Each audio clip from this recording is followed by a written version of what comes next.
lisez. Vous n'imaginez pas le plaisir que ça va vous procurer.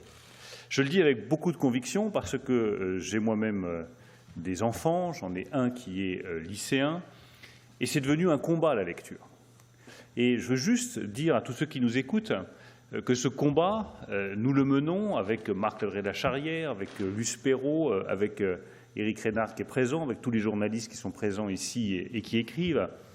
Ce n'est pas pour vous ennuyer, ce n'est pas pour faire des leçons de morale, ce n'est pas pour vous obliger à faire des activités qui seraient pénibles, c'est parce que, je le redis, la lecture est un immense plaisir, qu'elle va développer votre imagination, qu'elle va vous permettre de vous ouvrir à des mondes radicalement nouveaux dans lesquels vous ne seriez pas entré sans les mots, qu'elle va vous permettre de mieux comprendre qui vous êtes, de mettre des mots sur des choses que vous ressentez et que vous ne savez même pas de vous-même, et qu'une personne totalement inconnue, que vous n'avez jamais rencontrée, que vous n'avez jamais vue, que probablement vous ne verrez jamais et que vous ne rencontrerez jamais, vous soufflera à l'oreille, par les mots, dans le silence de la lecture, des choses que vous n'auriez jamais comprises sur vous si vous ne les aviez pas lues.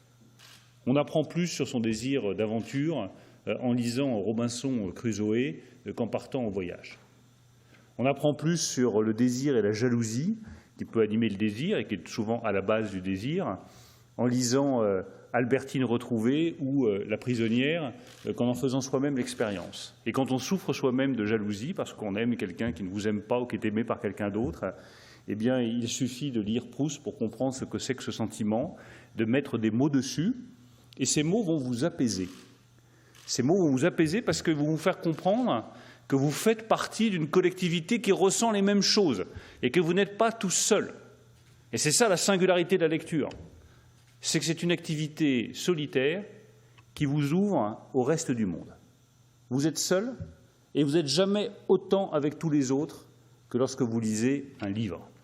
Donc je le redis à tous ceux qui nous écoutent, à tous les jeunes qui nous écoutent, lisez, arrachez-vous aux écrans. Arrachez-vous aux écrans. Les écrans vous dévorent, la lecture vous nourrit. C'est toute la différence. Les écrans vous vident, les livres vous remplissent. C'est toute la différence.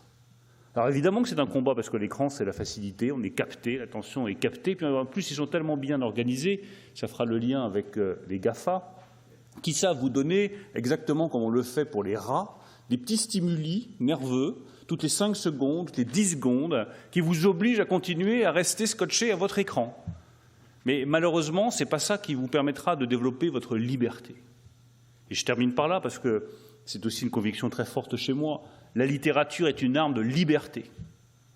Et les écrans, trop souvent, peuvent devenir, pas toujours, je ne parle pas des écrans de cinéma, je parle des écrans des géants du digital, peuvent devenir des instruments d'asservissement. Vous pouvez être asservi dans votre consommation, dans votre comportement, dans vos pratiques, dans vos gestes, par des écrans qui sont formatés pour orienter votre pensée. La littérature, elle vous donne de la liberté. Les mots vous donnent la liberté pour vous construire et être ce que vous êtes. Je le dis à toutes les lycéennes et tous les lycéens qui nous écoutent, vous êtes chacun unique. Chacun. Eh bien, la littérature vous permettra, et les livres vous permettront, de découvrir à quel point vous êtes unique et à quel point vous ne ressemblez à personne d'autre.